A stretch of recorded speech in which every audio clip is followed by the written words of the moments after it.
sa puso ang pagkatao ko. Pananalig ko sa iyo'y siniseryoso.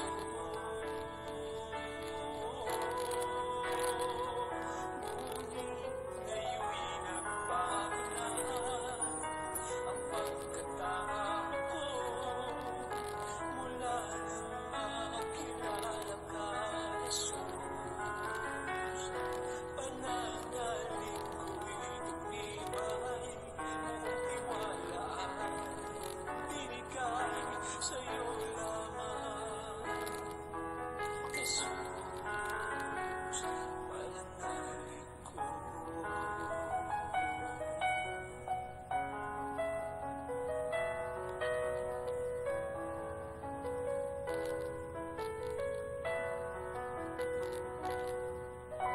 Nabuhay sa kasalanan ang puso. Pag-ibig ko'y hindi nilaan sa'yo.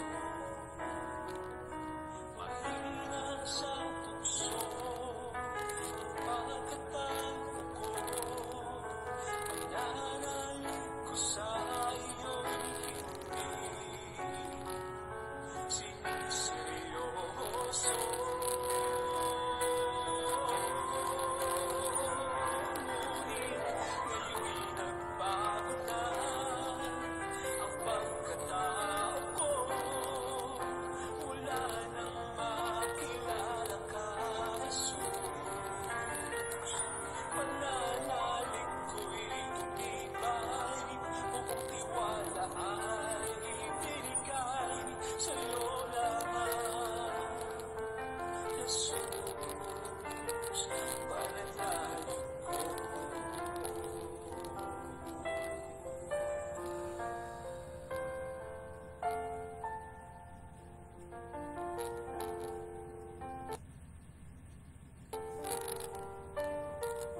Para sa'yo.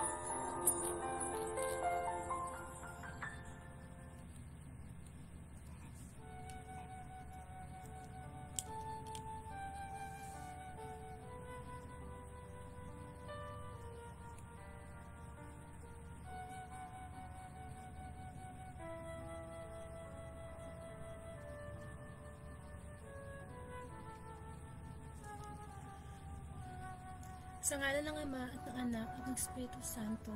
Amen. Hallelujah! Hallelujah! Karapat-dapat kang purihin ng Diyos na makapangyarihan sa lahat. Sa patuloy mong habag, pag-ibig na ibinibigay mo sa sangkatauhan. Marami pong salamat sapagkat sa oras na ito,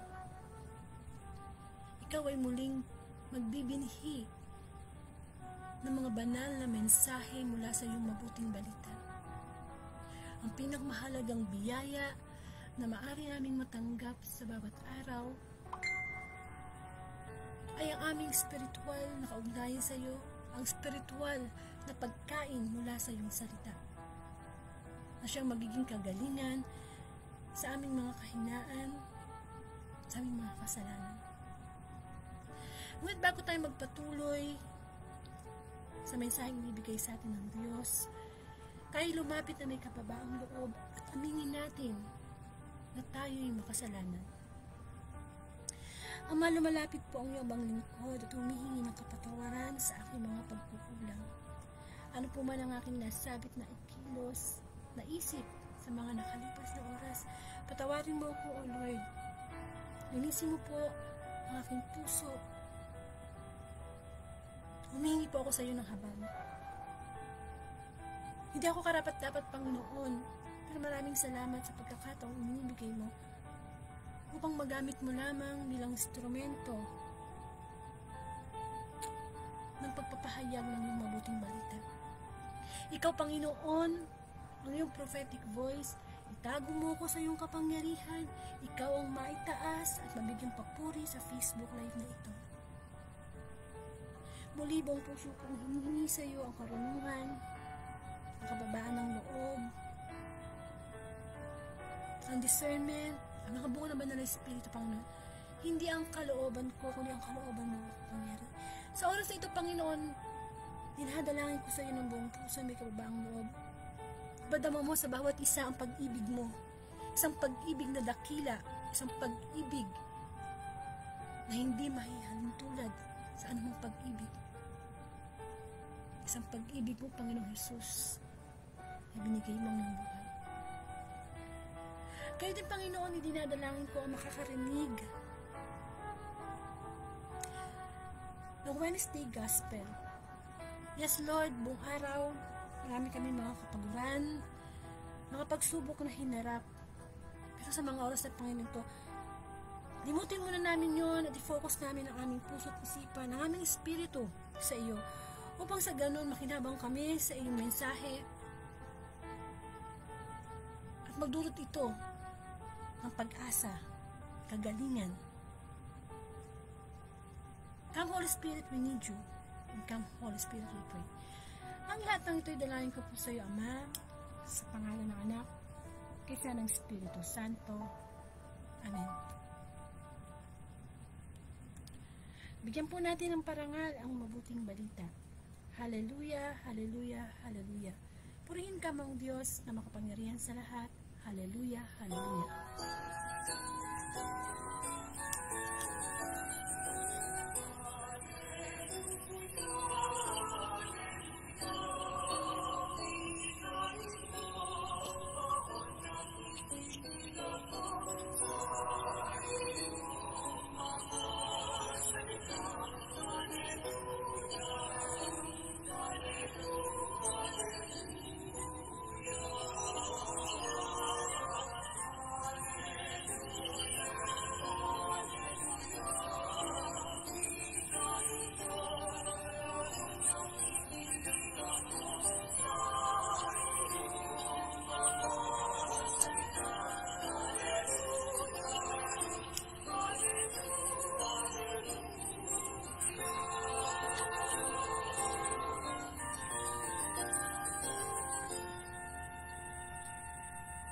Mga kapatid kong minamahal kay Kristo, ang mabuting balita ayon kay San Juan.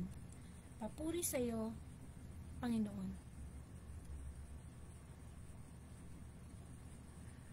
Gayon na lamang ang pag-ibig ng Diyos sa sanlibutan, kaya ibinigay niya ang kanyang bugtong na anak, upang ang sumampalataya sa kanya ay hindi mapahamak, kundi magkaroon ng buhay na walang hanggan. Sapagkat sinugo ng Diyos ang kanyang anak, hindi upang hatulang maparusahan ng sanlibutan, kundi upang iligtas ito sa pamamagitan niya. Hindi hinahatulang maparusahan ang sumasampalataya sa anak, ngunit hinatulan na ang hindi sumampalataya sapagkat hindi siya sumampalataya sa kaisa-isang anak ng Diyos. Hinatulan sila sapagkat naparito sa sanlibutan ang ilaw, ngunit inibig pa ng mga tao ang dilim kaysa liwanag, sapagkat masama ang kanilang mga gawa. Ang gumagawa ng masama ay ayaw sa ilaw, at hindi lumalapit dito upang hindi mahayag ang kanyang mga gawa. Ngunit ang namumuhay sa katotohanan ay lumalapit sa ilaw, sa gayon, nahahayag na ang kanyang mga ginagaway pagsunod sa Diyos. Ang mabuting balita ng ating kaligtasan. Pinupuri ka namin, Panginoong Jesucristo. Sumayin niyo po ang kapayapaan ng ating banal na Diyos.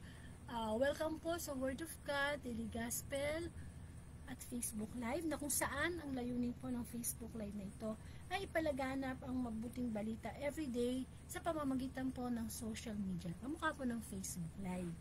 At ako po si Sister Angelica from Bulacan, at isa po akong Katoliko. And of course, ako po ay ginagamit lamang ng Diyos na kanyang daluyan, kanyang mensahe. Dahil kahit ako po nagpapagamit sa Panginoon, kahit hindi ako karapat-dapat. Kumbaga sabihin natin pag nakikinig po tayo ng mensahe ng Panginoon, i-focus po natin ang ating isip, ang ating spirito sa message, pag po doon sa messenger. Amen? So, ngayon po, ang maganda po, no? Napaka-inspiring ng mabuting balita. Salamat nga pala sa Panginoon. Ngayon po ay April 10, 2024, at Wednesday Gospel po yung ating pagninlayan. At ang ating pagbasa po pala ay nagmula kay San Juan, chapter 3, verse 16 to 21. Amen. So, karugtong na lang po to, no, ng Gospel kahapon. No? So, yun nga po, no, masasabi natin na ano ba ang pag-ibig? Paano ba natin masasabi na ang isang pag-ibig ay dakila? Amen? Naku, hindi ko nasama sa ano ko, no? Wait. Okay, anyway. So, masasabi natin na ang isang pag-ibig ay dakila kapag ang tawag dito, quality ng pagmamahal na yan o pag-ibig na yan ay katulad ng pag-ibig na ibinigay o ipinakita sa atin ng ating Diyos Ama sa pamamagitan ng Panginoong Hesus. Ito nga po yung talagang sasabihin natin kilalang verse sa Bible. Yung gayon na lamang ang pag-ibig ng Diyos sa sanlibutan. Kaya ibinigay niya ang kanyang bugtong na anak upang ang sumampalataya sa kanya ay hindi mapahamak kundi magkaroon ng buhay na walang hanggan. Amen. Sa buhay po natin dito sa mundo, napakahalaga ng pag-ibig. Bakit? Hindi natin masasabi na kahit nasa iyo na ang lahat, kayamanan, kasikatan, kapangyarihan, pero di ba may mga tao pa rin kahit na-reach na nila yung mga ganong bagay, may mga tao pa rin kilala na nagpapakamatay. So, ano ibig sabihin nun? Wala sa pera, wala sa material na bagay, wala sa kasikatan o kapangyarihan ang talagang gusto ng tao. Merong masigit doon. At ano yun? Yung pag-ibig. Amen? Kasi, for us, paano ba natin ma-define na isang dakilang pag-ibig ang nararamdaman natin? Amen? Ang dakilang pag-ibig ng Diyos, alam naman natin na kahit tayo ay makasalanan noon, until na ngayon, ibig ko sabihin, hindi ba? Binigay pa rin niya ang kanyang buktong na anak para ialay ang buhay. Kumbaga, sa buhay ba natin, naranasan ba natin yung dakilang pag-ibig ng Diyos? Amen. Maraming pagkakataon na bilang isang tao, nakaranas tayong magmahal. Nakaranas tayong umibig. At masarap talagang mahalin. Mahalin ka ng taong mahal mo. Masarap na magmahal sa tao, sa kapwa, sa anak, sa asawa. Kung bagay masasabi natin, naranasan natin ano ba ang damdamin ng isang umiibig. Ayan, no? Diba, nung mga babae, no? Nung mga dalaga pa kayo, meron tayong mga dream boy, or meron tayong tinatawag na right man. Amen. Gusto ko kapag nakapag-asawa ko, ganito, ganyan. Tapos pag halimbawa naging boyfriend mo na, syempre dapat hinahanap mo yung caring, yung thoughtful, yung responsable. Amen. Pero syempre, ang pag-ibig, yan ang masasabi nating parang trademark ng Diyos. Kaya nga God is love eh. Kaya para sa ating mga tao, sa panahon natin ngayon, tayo ay pwedeng madaya. Naakala natin na yung nararamdaman natin sa isang tao, o kaya, kasi ang pag-ibig naman, hindi lang naman sa tao eh. Pwede rin naman yan sa pag-ibig sa material na bagay, pag-ibig sa kapangyarihan, pag-ibig sa sarili. Amen? Iba't ibang klase yan eh. Siyempre, alam ng dyablo yung inoffer ni God sa atin, which is yung pag-ibig nga. Kaya ang diablo, gagamitin din niya yun. Hindi ba? Yung pag-ibig na yun. Amen? Hindi naman magpapakita ang diablo ng pangit, no? Na sitwasyon, na ang tawag dito kailangan pumasok siya sa isang sitwasyon na ginagaya niya yung style ng Diyos. Kaya nga, di ba, meron tayong tinatawag na unconditional love or true love, at meron din naman tinatawag na bawal na pag-ibig. At nangyayari niya sa panahon natin ngayon. Amen. Pero dapat malaman natin na dapat yung pag-ibig na ibinibigay natin sa ating kapwa ay katulad din ng dakilang pag-ibig na ibinigay ng Diyos Ama sa pamamagitan ni Jesucristo. Amen. Ito nga lang, katatapos lang ng mahal na araw, muli nating inalala kung paano nagpakahirap, binuwis ni Kristo ang kanyang buhay dahil sa pag-ibig niya sa atin. Hindi na tayo yung nagsakripisyo, hindi na tayo yung inalipusta, pinarusahan, nilatayan, pinako sa krus. Di po ba? Ginawa na yun lahat ni Kristo. Bakit? Sapagkat ang dakilang pag-ibig ng Diyos ay selfless, hindi selfish. Di ba kayang inialay ang kanyang buhay? Amen. Tayo ba, pag nagmamahal ba tayo, inaalay ba natin yung ating buhay? Ibang tipong, ako na lang, huwag ka lang masaktan, no? Usually, yung mga pag-ibig natin sa ating mga anak, lalo na ang mga nanay, di ba? Huwag mong saktan yung anak ko, ako na lang.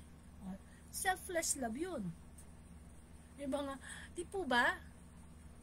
Yung bang, yung pag-ibig mo, isinasantabi mo yung gusto mo.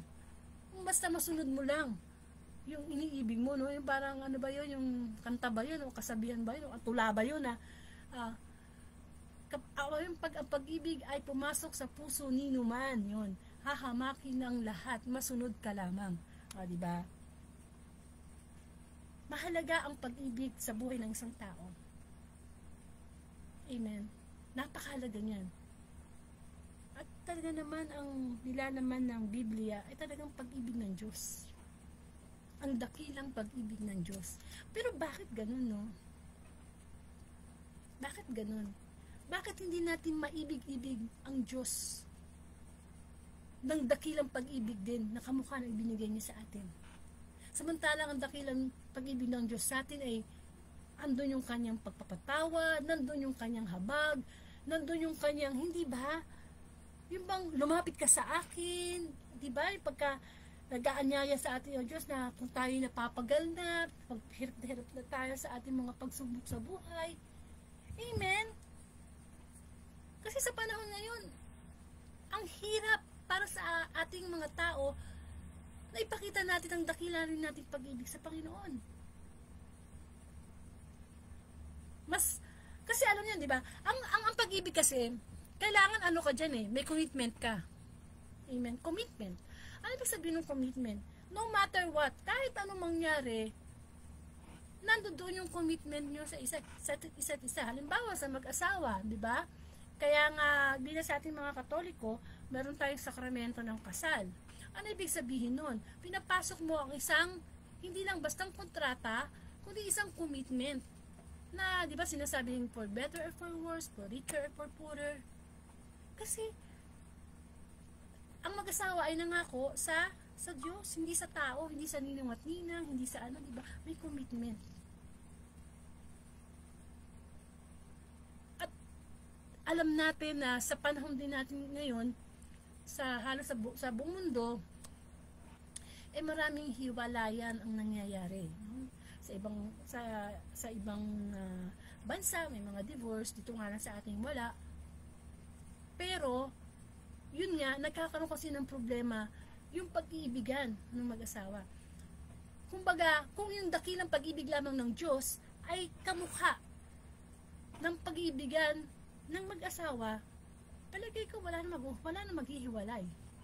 Diba? Sapagkat ang dakilang pag-ibig ng Diyos is unconditional. unconditional.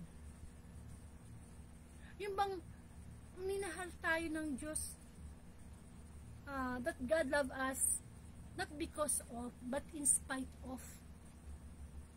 Na kung bibigyan lang natin ng pagkakataon sa ating buhay ang pag-ibig ng Diyos, magiging kumpleto ang buhay natin. Amen.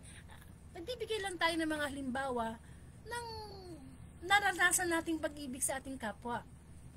Para malaman natin at maramdaman natin na ganun pala magmahal sa taong nakikita mo. Kasi siyempre, ang Diyos, hindi mo natin nakikita yan, di ba? Na nag-spend ka ng time, ng effort, ng love. Kung mapaasawa mo man yan, o anak mo man yan. O, sa mga anak na lang, di ba? May mga tatay o nanay na nag-abroad. Sinasakripisyo nila na hindi makasama ang kanilang pamilya, ang kanilang mga anak, pero mabigyan ng magandang kinabukasan ang kanilang mga anak. May sakripisyo, di ba? O kaya nagsasakripisyo ang isa, halimbawa mag-boyfriend, isa nagsasakripisyo. Meron ding pagpapatawad. Ang dakilang pag-ibig ay may pagpapatawad. At dahil sa pagpapatawad na yan, naipadama sa atin ng Diyos ang kanyang dakilang pag-ibig. Amen. Kaya gusto ng Diyos na sa buhay natin ngayon, na mapagnilayan natin yung dakilang pag-ibig na yan ng Diyos sa atin, na-appreciate ba talaga natin? O baliwala lang? Mas na-appreciate natin yung pag-ibig natin sa mga material na bagay. Mas nagiging masaya tayo pagkasama natin yung bisyo, mas nagiging masaya tayo kapag kasama natin yung mga bagay na, hindi ba, minsan pansamantalang kaligayahan lamang. Amen? O baka naman, sabi nga, yung tinatawag na pag-ibig sa pera. Amen? Pero sana ma-realize natin na kung iibig na rin man tayo, unang-una sa lahat, ang i-appreciate natin yung greatest love of God for us. Kasi ang dakilang na pag-ibig ng Diyos, hindi tayo sasaktan yan.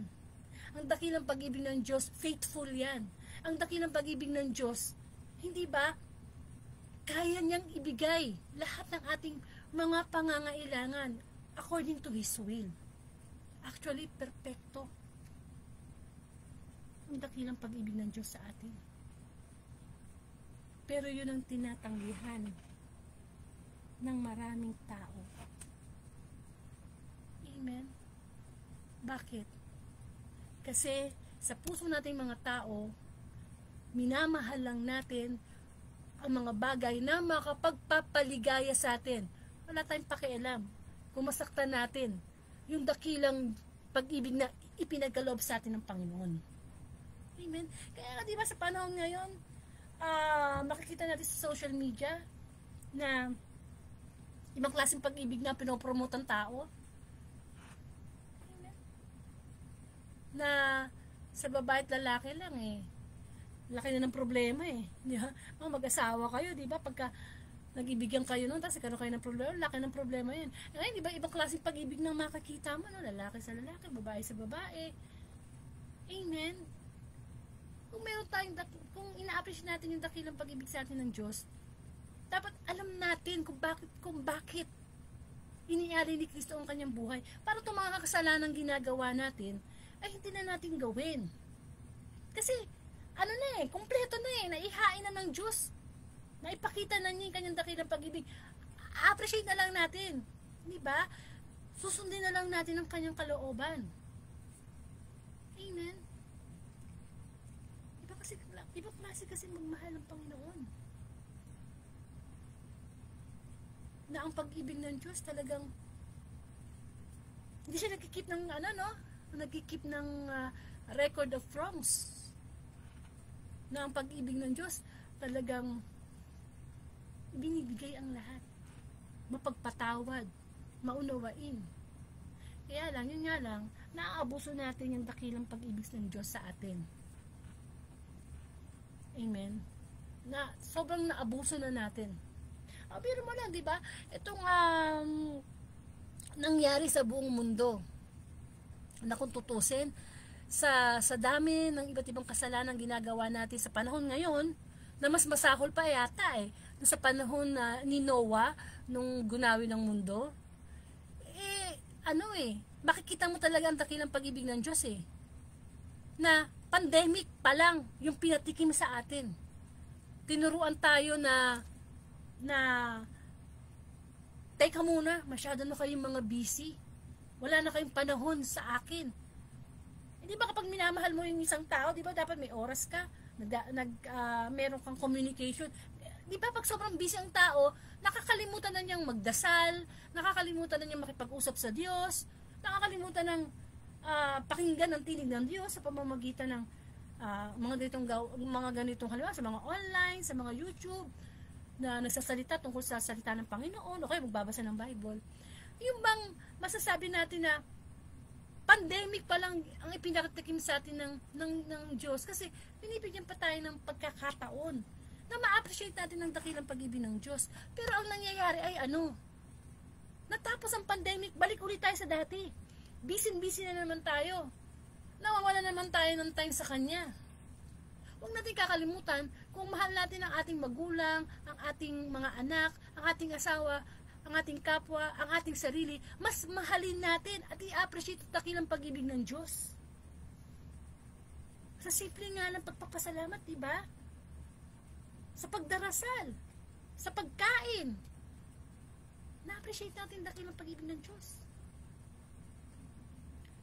Amen? Kasi ayaw ng Diyos na tayo mapahamak. Ayaw ng Diyos na mapunta tayo sa impyerno. Kasi yung pinambayad niya sa ating mga kasalanan ay priceless. Yung buhay niya, yung dugo niya.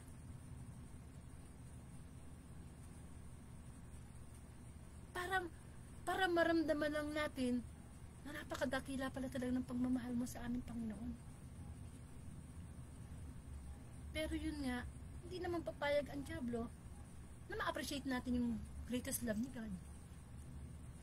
Kaya kung saan-saan niya ibabaling yung ating damdamin, yung ating emosyon, na mas ibigin mo yung pera mo, mas ibigin mo yung profesyon mo, mas ibigin mo yung tao na yan, mas ibigin mo yung, hindi ba? Nagkakaroon tayo ng pag-ibig, attachment sa mundo.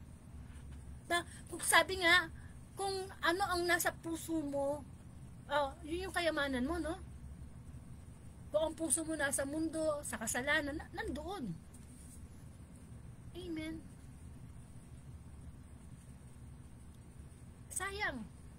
Sayang sapagkat kung naghahanap na rin tayo ng isang totoong pag-ibig, sa Diyos lang natin matatagpuan yun. Amen. Kaya nga dapat tayo mga tao, ang pag-ibig natin sa Diyos, maging dakila. Para yung kanyang dakilang pag-ibig sa bawat isa ay ma-appreciate natin. Sa mga pagkakataon na tayo nadaan sa pagsubok, na halos mawalan na tayo ng pag-asa, di ba ganyan yung mga nababasted, o ganyan yung mga nabibigo sa pag-ibig, di ba? Huwag nating makakalimutan na ang Diyos, ang kanyang dakilang pag-ibig, yun ang magbibigay sa atin ng pag-asa. Amen. Sabi nga, love conquers all. Amen. At hanggat ang dakilang pag-ibig ng Diyos sa atin, hanggat buhay pa tayo, nararamdaman natin yan, huwag sana nating baliwalain. Huwag sana nating i-take for granted. Huwag natin sana ipagpalit sa anong mga bagay dito sa mundo. Mas magkaroon tayo ng time na ma-realize na Kahit gaano mo kamahal yung asawa mo, kahit gaano mo kamahal ang anak mo, lahat yan ay may katapusan. Lahat yan ay maglalaho. Kahit gaano kamahal mo yung business mo, kahit gaano mo kamahal yung sarili mo, may katapusan. Pero dapat, yung dakilang pag-ibig ng Diyos na unconditional, yun dapat ang ina-appreciate natin at nararamdaman natin. Amen. Kasi mahirap talagang mahirap talaga magbalik loob sa Diyos kung wala yung talagang pag-ibig mo sa Diyos. Kasi lagi na lang natin iisipin kung ano yung makakapagpasaya sa atin na madalas sa abuso natin yung free will na ibinibigay sa atin ng Panginoon. Kaya yung pag-ibig natin sa Kanya, wala. Diba? Ano naman madali naman talagang sabihin, mahal ko ang Diyos Amen? Madali naman sabihin yun Ang tanong, nakikita ba sa buhay natin yung pag-ibig? Yung pag-appreciate ng dakilang pag-ibig ng Diyos sa atin. Amen? Kapag nakikita yun sa buhay natin, ibig sabihin, binibigyan natin ng halaga ang pag-ibig ng Diyos sa bawat isa. At nawa, hindi pa naman huli ang lahat, para ibigay na natin yung buong pag-ibig natin sa Diyos na dakila ng kanyang pagmamahal. Amen. Para naman sa ganun, hindi masayang yung buhay na ipinagkaloob sa atin ng Panginoong Hesus. Ito ba? Sapagkat ang pag-ibig, ang dakilang pag-ibig ng Diyos ay isang, parang ilaw yan na nagbibigay liwanag sa atin. Kung wala tayong tunay na pagmamahal sa Diyos, at hindi natin na-appreciate ang kanyang greatest love, lagi na lang tayo nasa dilim. Amen? Kaya kailangan pahalagahan natin yan. At syempre talagang, kung halimbawa, di ba, may mga sekta o relihiyon na hindi sila naniniwala sa Panginoong Hesus. Alam nila ito'y propeta lamang o ito'y tao lamang. Sa Panginoong Hesus, ipinakita ng Diyos ang kanyang dakilang pag-ibig sa atin. Di ba, anong sabi dito sa mabuting balita? Sila hinatulan ng maparusahan. At salamat na lang sa Diyos. Kasi tayo, binibigyan tayo ng pagkakataon na makalapit na sa Panginoon. O hindi binigay ng Ama ang Panginoong Hesus, kahit anong gawin natin kabutihan, hindi tayo makakalapit sa ating Diyos Ama. Pero dahil sa dakilang pag-ibig ng Diyos, ayun, pwede tayong lumapit sa Ama, humingi ng kapatawaran, linisin tayo sa ating mga kasalanan. Amen. Sabi nga, hanggat buhay tayo, nandiyan nakabag ang dakilang pag-ibig ng Diyos. Pero syempre, kung maabutan tayo ng ating kamatayan, at o kaya ng muling pagbabalik ng Panginoong Hesus, at hindi natin binigyang halaga ang dakilang pag-ibig niya, di ba, sabi nga merong paghuhukom o merong paghuhusga. Nawa, sa puso natin, sa buhay natin ngayon, lalo na sa mga pagsubok na pinagdaanan natin, sa mga karamdaman, sa mga broken relationship, sa lahat, may iba't iba naman tayong pagsubok lagi nating pangarapin na ibalik yung dakilang pag-ibig ng Diyos sa atin. Para sa ganon, araw-araw, maramdaman natin na lahat ang gagawin natin dahil yung sa pag-appreciate natin sa dakilang pag-ibig ng Diyos. Amen. Magkaroon po tayo ng closing prayer.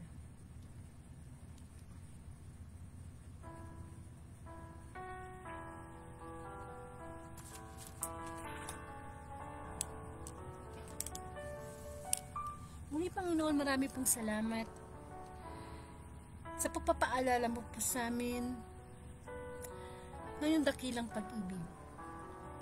Yes, Lord, sa mga pagkakataong ito, batid mo ang nilalaman ng aming puso. Kung sa bawat araw ba na ipinagkakaloob mo, ay naibabalik namin at na-appreciate ng may pagpapasalamat ang dakilang pag-ibig na yan. Maraming salamat, Panginoon, sa pagmamahal mo sa buhay na iyong inalay. At nawa sa mga oras na ito, ipuin mo ang mga taong nawawalan ng pag-asa, nawawalan ng pag-ibig sa iyo, Panginoon. Sa mga oras na ito, Panginoon, kumilos ka sa bawat isa. Itanim sa aming puso ang pagmamahal na walang katulad.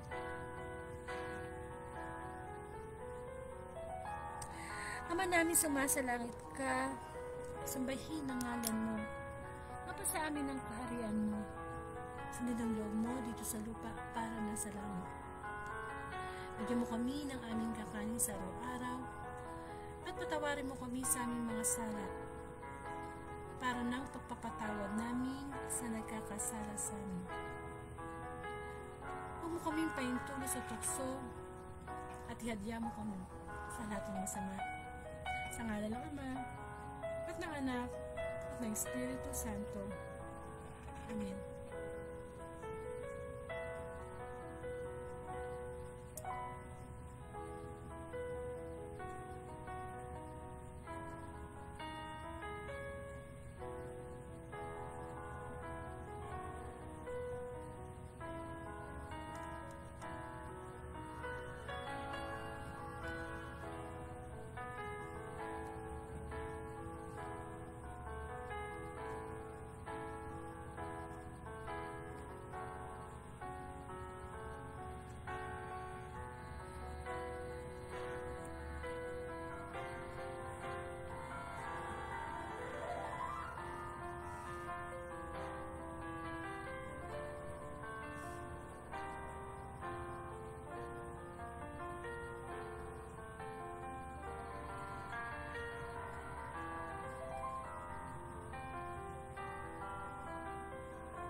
Amen.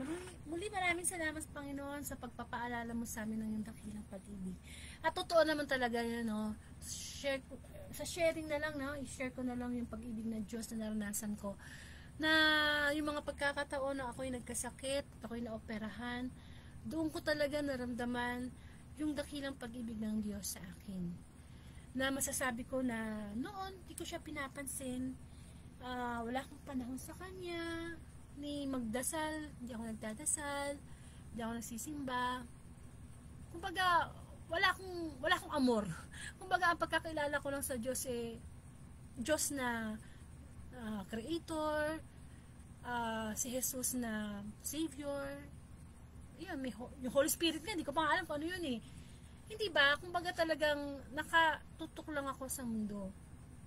Kasi lumaki kasi ako sa pamilya na hindi naman talaga malapit sa Diyos Although hindi naman masama yung mga magulang ko, ang sinasabi ko lang, hindi sila religious, hindi sila nagsisimba, hindi naman kami napapangaralan ng tungkol sa Panginoon.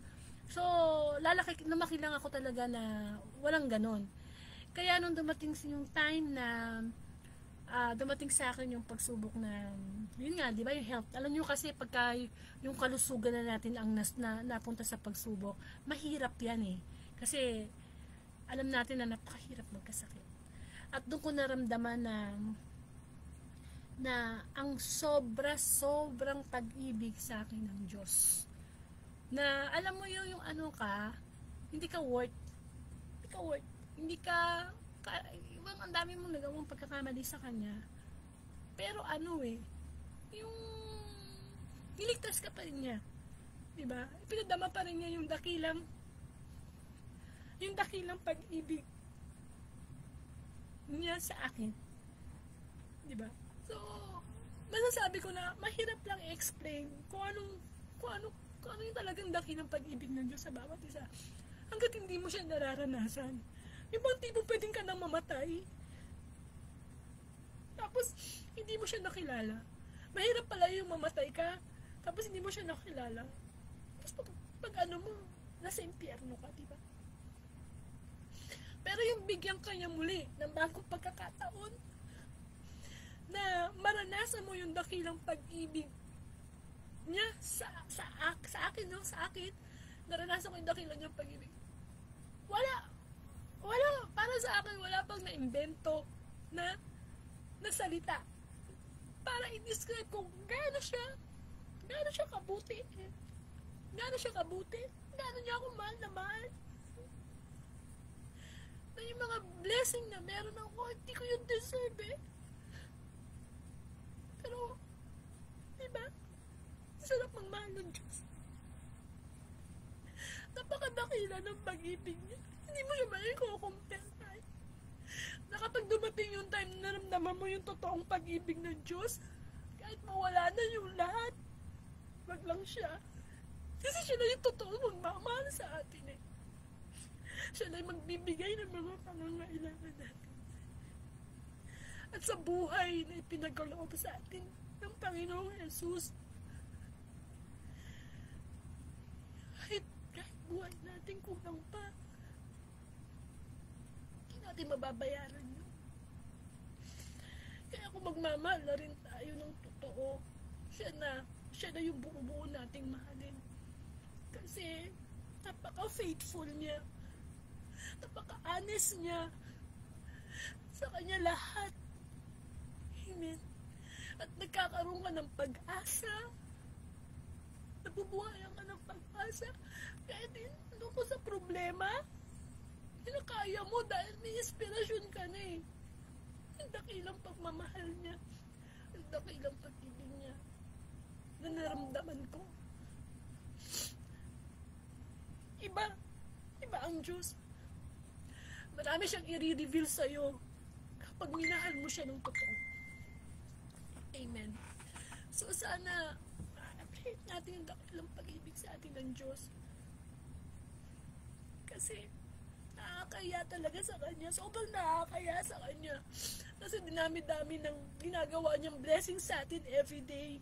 Pinabaliwala pa rin natin siya. Ipinagpapalit pa rin natin siya sa mga kasalanan, sa mga kahinaan natin. Amen. So, yan, naalala ko lang kasi kung naramdaman yung dakilang pag-ibig ng Diyos. Amen.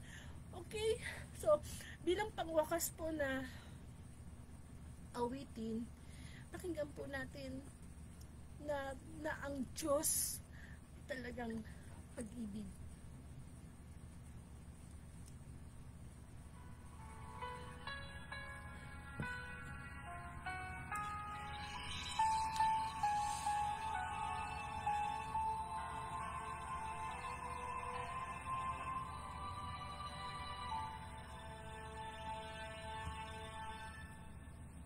Pag-ibig siyang pumukaw sa ating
Maraming po salamat, and to God be the glory.